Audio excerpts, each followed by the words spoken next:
Okay, yeah. Thank you, Santachita, for that very generous introduction and a reminder of the good old days. I remember that action very, very well. And I remember the whole of the April 2019 action when XR shut down pretty much the whole of central London. It was makes me sort of misty-eyed to just think about it. And thank you for inviting me here, everyone, and it's good to see you in this virtual world. So yeah, and also beautiful meditation, Santachita, very connecting, thank you for that. When you were reading Thich Nhat Hanh's Love Letter to the Earth, I thought, well, by the end of it, I thought, well, okay, I really don't have to give my talk now. He's kind of said it all, you know. And in a much more brief and poetic way than I'm going to say it. So you're going to hear from me the long version of what Thich Nhat Hanh said. In the end, I think it really is all about love. It's all about refinding our love for the earth and for ourselves and reconnecting. Yeah, I'm going to kind of say what Thich Nhat Hanh said slightly more clunkily, with the help of Helen and Jackie, who I'm going to invite to say, to speak particular passages, just so you get a break from my voice, and so that I get a little bit of a break too. Okay. So the talk today, you probably know, is called Buddhism Meets the Climate Crisis. So when I was thinking about the title of this talk, I wanted to find something kind of snappy, you know, that would catch attention, but also something meaningful. So I hope I've got the balance right. I hope it's kind of snappy. I was going for a sort of David and Goliath vibe, or a Batman meets the Joker maybe, or, you know, in a bit more of a Buddhist frame, maybe might sort of conjure up the image of a lone Buddhist sitting calmly on a Japanese mountaintop with that tsunami. I don't know if you've seen the painting by Hokusai coming at him, something like that. But the point I really want to make here is about the meeting. How do we really meet this climate crisis? I mean, really meet it. What in our faith tradition speaks to this and can hold us as we do so. So I'd like to tell you a story about a meeting which you probably already know, which is a Zen story, and actually, like most Zen stories, it's very short, I'm afraid, and a bit confusing, of course. So I'm going to tell you that story, but before I do, I think it's really important that in any discussion or reflection on the climate crisis, that we remind ourselves of the facts. As Buddhists, we're asked to face into the truth of the way things are. And I think it's really important to enter this discussion and reflection with a full awareness of what's at stake, with awareness of the extent and the gravity of the crisis. I mean, otherwise it can just become a sort of absorbing, interesting sort of discussion, but which is divorced from the real world, and so lacks urgency and reality. And of course, it's not just the climate which is in crisis. This is a humanitarian, species-wide crisis that's affecting all life on this planet without exception. So it's really more accurate to call it the climate and ecological emergency. And also, it's not just something that's going to happen, it already is happening. So apologies to you, to those of you, maybe all of you will be familiar with these facts already, but I know from my own experience that it's so easy to forget and to drift into complacency or into numbness. So I'm going to remind us, I'm going to offer a brief whistle-stop tour of the facts of the crisis, or rather, I'm going to ask Jackie to read that for us. So Jackie's going to now read some of the facts on the climate crisis. Thank you, Jackie.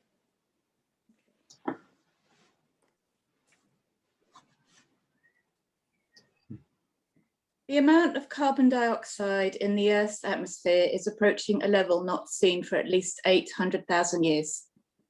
On our current trajectory, we are heading for a global average temperature increase of at least 3.2 degrees Celsius, which could occur in the next 40 years, according to a recent UN report. We are in the midst of the 6th mass extinction event on Earth. We have already lost 75% of all insect species, 70% of all wildlife, half of our tropical forests, and 24 million people were first forced to move due to climate instability last year. 2020 was one of the three hottest years on record globally, and all but one of the hottest years on record have occurred in the last 20 years. The Earth's oceans are acidifying, heating up and rising as a result of atmospheric heating and the carbon dioxide increase. Acidification is causing mass die-offs of coral reefs, which are the breeding ground for many species of fish and feed a large proportion of the human population. Half of the Great Barrier Reef has been bleached to death since 2016. And it's important not to forget the fact that poorer communities and countries around the world are the first to experience these impacts, or they have done least to contribute to the problem. And this includes non-human communities. James Hansen, former director of NASA, who is outspoken on the climate crisis, has said that the Earth's warming has brought us to the precipice of a great tipping point.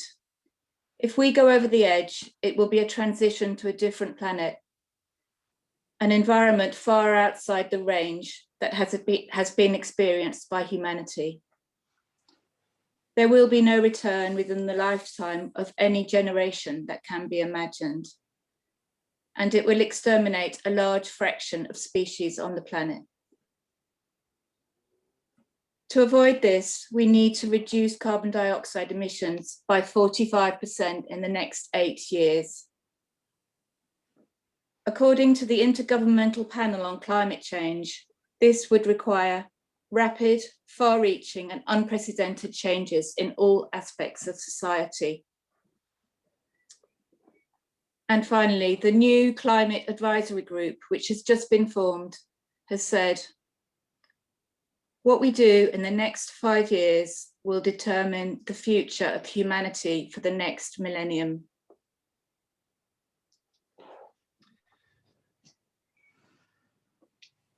Thank you, Jackie. Thank you, Jackie. Yeah, so I think let's just take a pause, folks. That's a lot to take in. So just a big deep breath, if you're willing. Big deep breath in. Closing your eyes if you'd like. Releasing the breath. Just allowing the awareness to sink into the body. Making room for whatever those words evoked in you. Feelings, thoughts, anger, pain, numbness, whatever's present, making it welcome.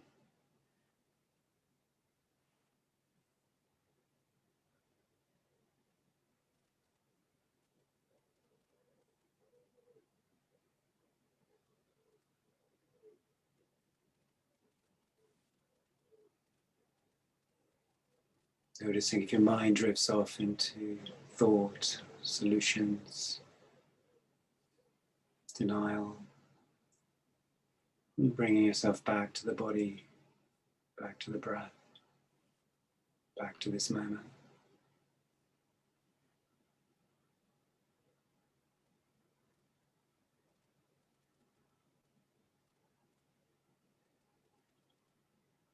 Making room, allowing, honoring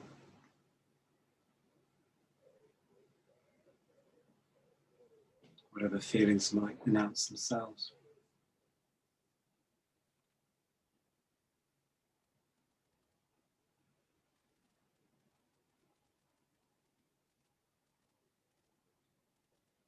And then another deep breath in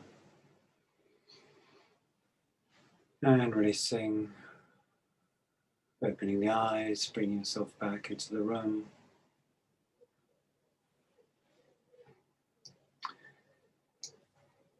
Okay, thank you. So we'll move on now, maybe with a sigh of relief, I don't know, to the Zen story I mentioned. So this is from 9th century China. In the Zen story, a student approaches his dying Zen master to ask the question, what are the teachings of your entire lifetime? So, you know, maybe he knew his teacher didn't have much time left and he just wanted some kind of a Zen meme or something that he could easily remember. And the response, typically pithy Zen one, was an appropriate response. I think this is a little bit bewildering and possibly a bit disappointing. I mean, of all the sort of profound things he could have said, you know, he says that. Well, I hope you'll see that it's worth reflecting on that response, because most of my talk is oriented around it. So to start with the obvious, implied in the koan is there's some sort of meeting happening, a kind of internal or external event to which we're invited to respond. An appropriate response, in other words, has to be to something. And it's kind of interesting, I think, that he uses the word response rather than reaction. I recently found actually that the words an appropriate response, or the word appropriate, is actually a translation of a Chinese character which has 3 elements to it, which break down into the words meet, each, and teach. Meet, each, teach. So maybe that's a bit clearer, or maybe it's not. We're asked to meet the event, to be present to it, and to treat each event as unique. And in this way, we can be open to what it has to teach us, to what it has to teach us about our world and about ourselves. So this is where I want to reflect and explore. So I'll be reflecting on how this particular crisis has an urgent message which reaches both towards towards outer realities of the truth of interdependence, which you might also call dependent origination or dependent co-arising, and also towards the inner world of our capacities as people of faith. It's of course completely understandable that we might find ourselves often, maybe permanently, not wanting to meet this crisis at all. To really face into the complexity, the uncertainty and the threat, or the sort of size almost of the climate and ecological emergency is a big ask. And so we often find ways to bury ourselves in the myriad opportunities our culture offers, you know, in work, in buying stuff, in business as usual. And of course, if none of that works, there's always Netflix. But if we don't meet the singularity of this crisis, this unique crisis of our time, then we learn nothing about what it's telling us, and we remain on our current trajectory, which frankly is heading off a cliff. So denial in the face of this crisis is, I would say, a terminal disease. And this is surely a tragedy given our capacity as a species for brilliance, for endurance and courage, for creativity, wisdom and love, so evident in so many fields and so many cultures. And I have to say, I've seen so much of this, all of these qualities in the Extinction Rebellion actions over the years. So what is needed? How do we meet this crisis and allow it to teach us? And what can hold us steady? What will help us meet the awesome realities, the extermination of species, the breakdown of ecosystems, the pain and suffering of so many people and species, and the distinct possibility that our children will inherit a ravaged and impoverished planet. So I'd like to make the case here that Buddhists are highly qualified, if not uniquely qualified, to meet this crisis. In my experience, particular elements of the wisdom and heart teachings within our faith speak directly to what is most needed. Specifically, I think that the qualities of love in its various flavors, as described in the Brahma Viharas, the divine abodes, and in particular, I'm going to highlight equanimity and compassion, provide us with the courage and wisdom to hold us as we engage in the rigors of climate action. So this, you might say, is the meat part, how to meet the crisis by drawing on and resting into the divine abodes. And I'm going to expand on that.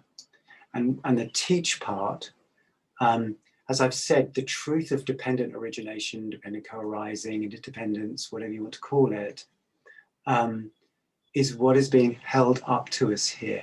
We must see this clearly. The crisis holds up to us for those willing to see the dire consequences of us forgetting that all things are connected. So I'm going to unpack this a bit, and just to add that the teach part and the meet part, of course, are not distinct. As we turn to meet the crisis and open our hearts in the spirit of compassion and equanimity, we open beyond the small sense of self into the lived experience of interdependence. And we are also taught about the power and potential of ourselves and the power of our faith. And this, I think, is the power of engaged Buddhism. So to illustrate this, I'd like to share with you a written passage from a dear friend of mine from Extinction Rebellion Buddhists, which you'll find actually on our website. And I'm going to ask Helen to read this. Thank you, Helen.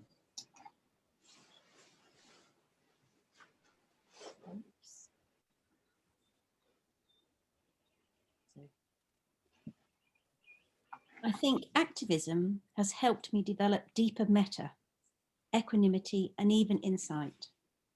I noticed that I generally feel much less angry about these issues than I did, and I'm glad not to be so angry.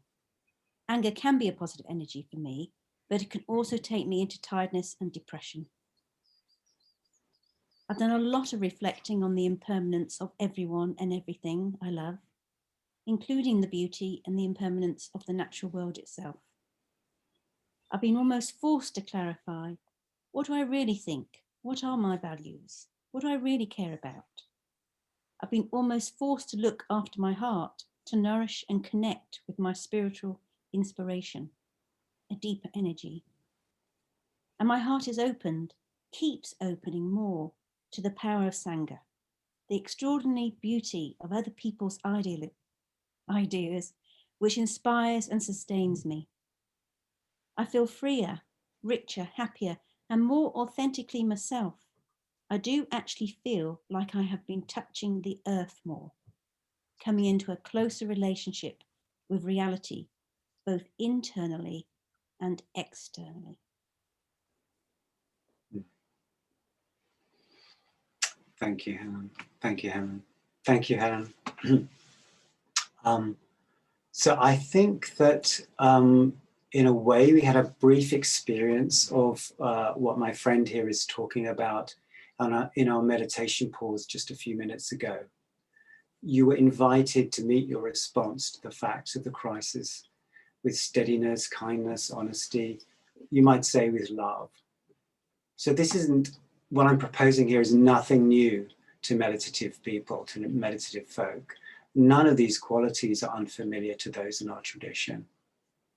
So as well as the lesson on interdependence, the teach element in the Zen Master's koan is the invitation to allow this crisis to help us appreciate that our capacity to endure and to grow may be much higher than we ever thought possible. So I'm going to start now delving in a little bit more to the meat element, the utility, you might say, of the Brahma Viharas in helping us to meet the crisis. I mentioned the centrality of equanimity. And when we venture onto the front lines of activism, as we do in Extinction Rebellion Buddhists, we need something that's going to hold us to stay present and to stay connected. I was interested to hear that, Santichita, you feel a bit sort of more steady and braver now, and I'd be interested to hear what you think has kind of grown and developed in you. I've recently started to describe something I call embodied equanimity. So equanimity, as I'm sure you're aware, is the capacity to make room for internal emotional reactivity or impulse in a way which neither suppresses nor acts upon those emotions or impulses. Instead, it acknowledges and encompasses internal states with sensitivity and with kindness. And you may notice that it comes at the end of most of the Buddhist lists because it holds all the other Brahma Viharas, which I'm sure you know are metta, loving kindness, mudita, sympathetic joy, and karuna, or compassion. Thich Nhat Hanh, in fact, wrote this, and I think it's a very good example of the potentially life-saving quality of equanimity. He says, when the crowded Vietnamese refugee boats met storms or pirates, if everyone panicked, all would be lost. But if even one person on the boat remained calm and centered, it was enough. It showed the way for everyone to survive. So I think the best way to illustrate the quality of embodied equanimity is to show you some action photos of Extinction Rebellion Buddhists and Dharma Action Network, which Santichita mentioned. Dance, that is. It's not as exciting as it sounds. It's just, it means Dharma Action Network for Climate Engagement, which was exile Buddhists' previous incarnation, you might say, although dance is actually still going. So I'm not going to say much about these photos as I go through them. And I just invite you to make room for whatever arises in you as you see these photos. Okay. All right, so I'm now going to share my screen. What could go wrong? Okay. Share screen. Okay. Yeah. Oh, got it. Okay.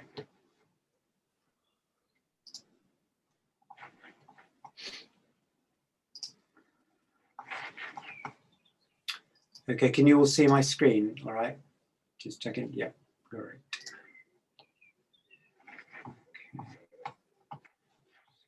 Okay.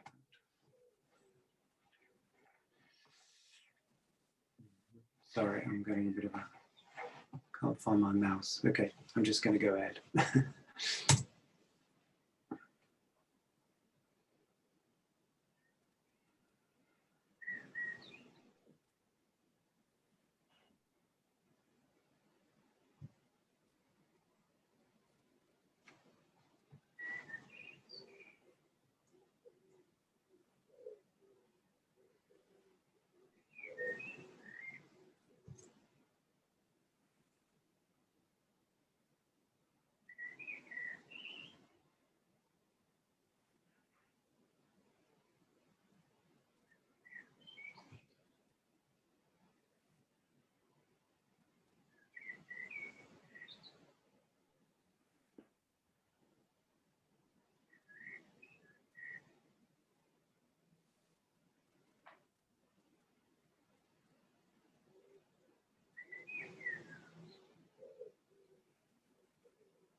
Okay.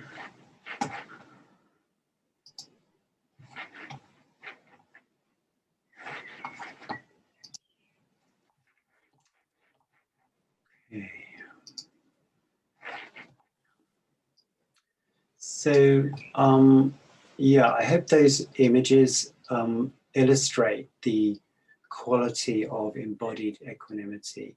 So I'm using the word embodied to mean an exemplar of something, like in the way we might say this person is the embodiment of generosity, or they're the embodiment of goodness. In the same way, by sitting in quiet meditation, we are announcing, presenting, or embodying the qualities of equanimity. And we do this through posture and stillness, or in the case of walking meditation, slowness. And I think we convey a particular quality of presence. I'm not sure you agree that this presence has a quiet, alert, attentive, and grounded poise that I think is an essential element of equanimity. Now, as meditators, we're very used to seeing people in meditation, and we might forget how very particular it looks to others, especially in the middle of a city. The cities are often busy, chaotic, and so forth. I mean, how often do we see quiet stillness, serenity on the streets of a city? I can tell you in London, it like never happens. So as we sit in meditation across a road or walk slowly around a square in London, as you saw in one of those pictures, we are, to quote the Buddha, I think, going against the stream of the constant noise of machines or of minds lost in thought. And of course, as well as speed and movement, we're also sitting in the face of threat. The threat from police ranks that you saw there, or a disapproving public, and the threat of the climate emergency.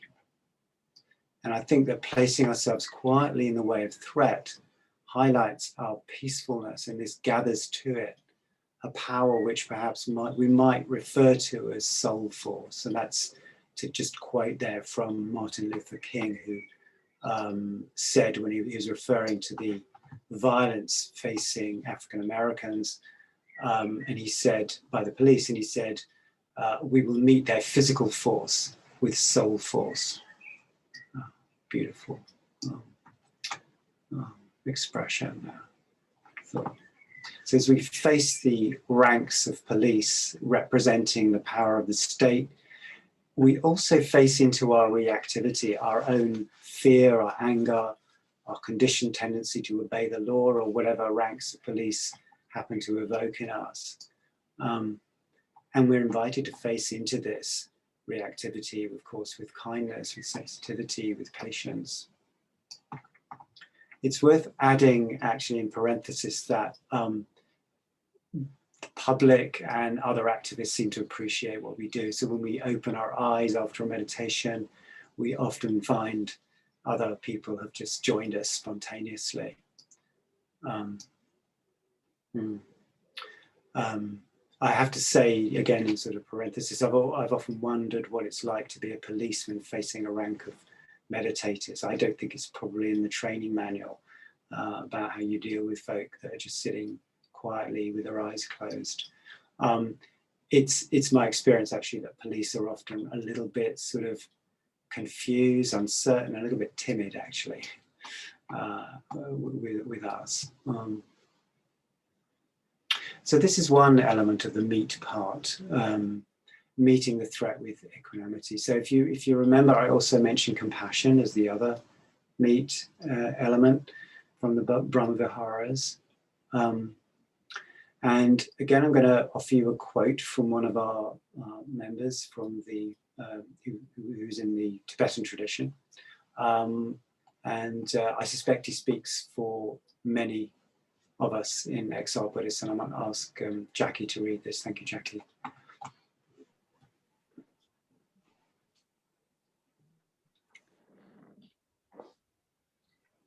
I meditate on taking suffering from others and giving them my happiness, a Tibetan practice called Tonglen.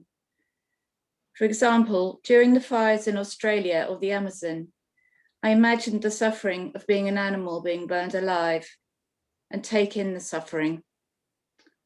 Also, sometimes I imagine the world in a couple of decades when the ecological situation is much worse and societies are much more broken, and take the suffering of future generations.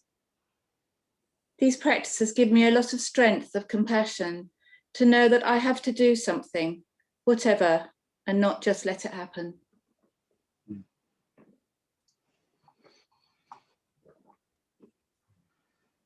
Thank you, Jackie.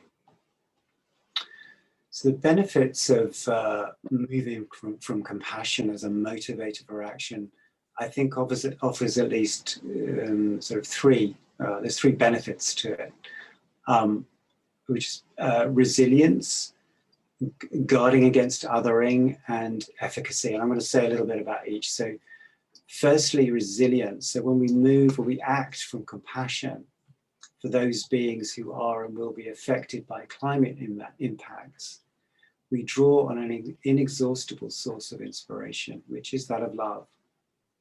Maintaining conscious connection in our hearts and minds with those beings in peril at this time is a powerful and sustaining bedrock for action, one that inspires passion. And of course, since we ourselves are also impacted, we must include ourselves in the circle of kindness. Our fear, our guilt, numbness and grief, and of course our inevitable human failings. Secondly, compassion is a motivation, as a motivation for action, guards against succumbing to othering or blaming, which leads into blaming and bitterness. This othering, this blaming and shaming of others is a route to burnout for a lot of activists, and I've come close to that myself. Before I was a Buddhist, I hasten to add. As I'll point to in a moment, this othering, it could be argued, is at the root of our present climate and ecological crisis. The othering of nature in particular, but also the othering of other countries and communities who are at the forefront of climate impacts. And finally, coming from compassion, I think, is just a more effective tactic. So we might, for example, declare our opposition to a corporation's action or inaction.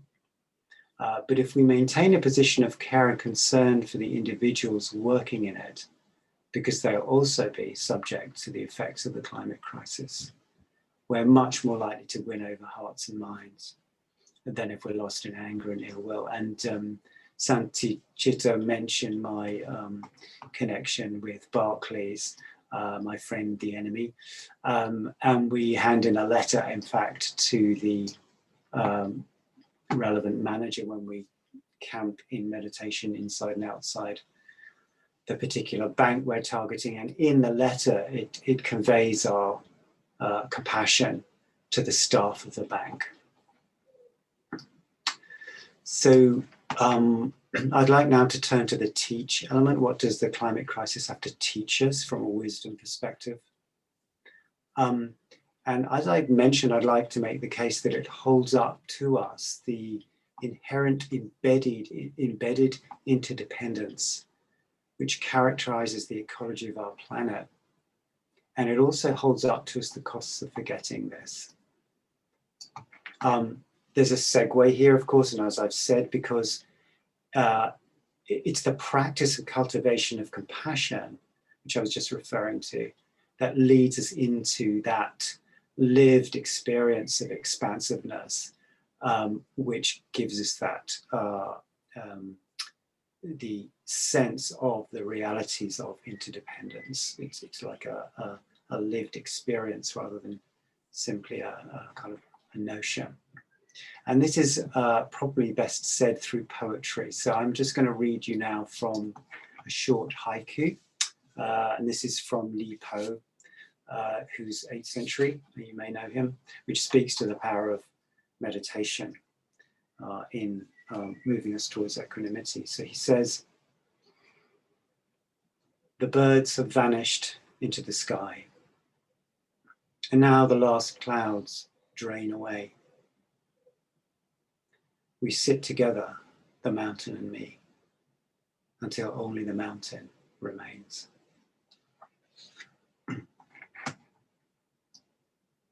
So here's the kind of the Western version of that, which is a poem called Wild Geese. And I made a mistake of saying it's by Jonah Macy. It's not, it's by Mary Oliver. So this is Wild Geese, and I'm going to invite Helen to read the poem for us. Thanks, Helen. You do not have to be good. You do not have to walk on your knees for 100 miles through the desert repenting. You only have to let the soft animal of your body love what it loves. Tell me about your despair, yours, and I will tell you mine. Meanwhile, the world goes on.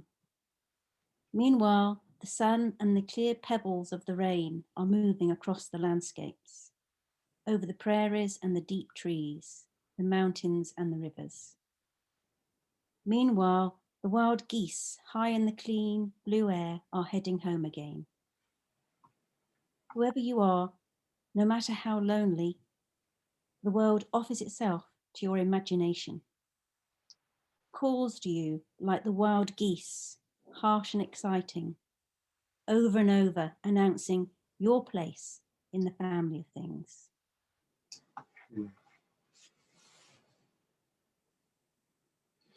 Thank you, Helen. I just love that poem, and I just read it whenever I get the opportunity. I think in the poem we're really called into the healing power of remembering that we belong to the earth, that it doesn't belong to us. And of course, that's almost a quote from Chief Seattle. Remembering that we're part of the earth, that we live in community with the biosphere, is a counter to what is known as human exceptionalism or anthropomorphism, a view I think that most of us in the industrialized cultures hold rather unconsciously. But interdependence is an urgent and life-saving insight. It tells us that in ravaging Earth systems, we're destroying ourselves. And the best image I've seen actually of this is a long time ago now. It was a man sitting on the branch of a tree, merrily soaring away, soaring through the branch that holds him to the tree. Interdependence is, of course, reflected in many indigenous wisdom teachings. It's part of the deep ecology framework and part of the more animistic faith traditions, and certainly not unique to Buddhism. Yeah, I wanted to show you a lovely photo, but I'm sort of aware of the time now, so I'm just going to skip the lovely photo. If there's time at the end, I'll show it to you. Instead, here's a quote from a startlingly evocative book by David Haskell. It's called The Song of Trees, and the subtitle of it is Stories from Nature's Great Connectors. And in this quote, which I'm going to ask Jackie to read, he's describing the balsam forests of northwest Ontario. So thank you very much, Jackie, for reading this.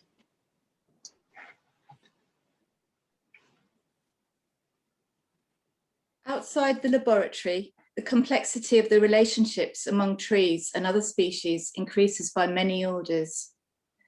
Decisions are made in these networks based on flows of information involving thousands of species. It is not just the balsam fir tree that thinks, but the whole forest. The common life has a mind. To claim that forests think is not just an anthropomorphism. A forest's thoughts emerge from a living network of relationships. These relationships are made from cells inside fir needles, bacteria clustered at root tips, insect antennae sniffing the air for plant chemicals, animals remembering their food cache, and fungi sensing their chemical milieu. A forest's intelligence emerges from many kinds of interlinked clusters of thought. Nerves and brains are one part, but only one of the forest's mind.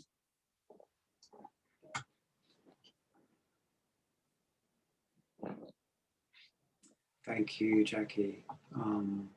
Yeah, so human exceptionalism, our perception of a partner's, both as a species and as separate selves in a world of other separate selves, was referred to by Einstein, actually, of all people, as, he called it an optical delusion of consciousness. And this separation confers an imagined immunity to the tragedy unfolding in the Earth's biosphere. And it's allowed us to exploit other species and non-dominant groups through history, because as they are not us, they're not of us, we can sort of remain indifferent to their suffering. And we've even embedded this delusional belief, I think, in the heart of our industrial society, in our fantasy economic model, which tells us that, tells a story of infinite growth on a finite planet. And the cure for this practice, for the delusion of separateness, I think, is the practice of compassion and loving kindness, which opens the door into the lived experience of interbeing, as I've said.